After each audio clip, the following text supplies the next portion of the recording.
Le travail des enfants dans les sites d'orpaillage, un phénomène qui perdure malgré les multiples actions entreprises par les autorités. L'Association pour le développement communautaire et de la promotion des droits de l'enfant veut jouer sa pleine participation contre ce phénomène.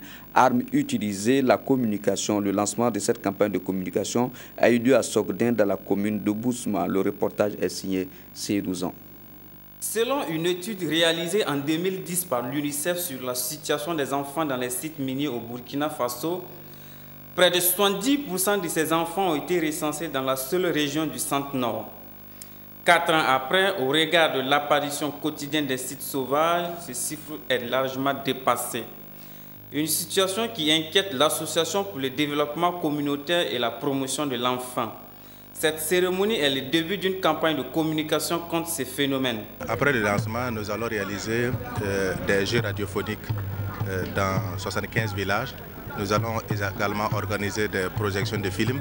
Nous allons organiser des sessions de plaidoyer avec les élus.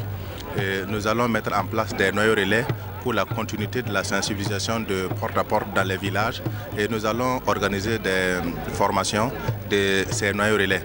La marraine de la cérémonie, l'UNICEF et le ministre en charge de l'action sociale ont tous pris l'engagement à accompagner l'initiative. Le sortir des enfants dans les mines, c'est une chose. Mais si nous pouvions tous travailler en amont pour être sûrs que les parents comprennent que le petit gain au niveau d'un site d'orpaillage ne va pas amener loin l'enfant.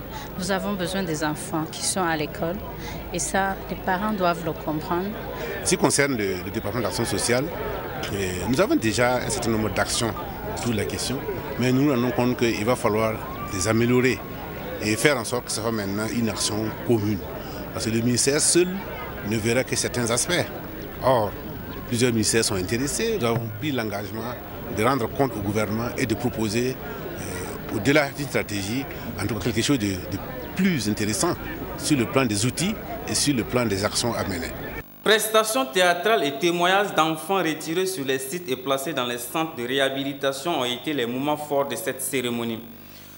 Pour les organisateurs, cette activité n'est qu'un premier pas. Ils comptent mettre tout en œuvre pour zéro présence des enfants de moins de 18 ans sur les sites d'orpaillage.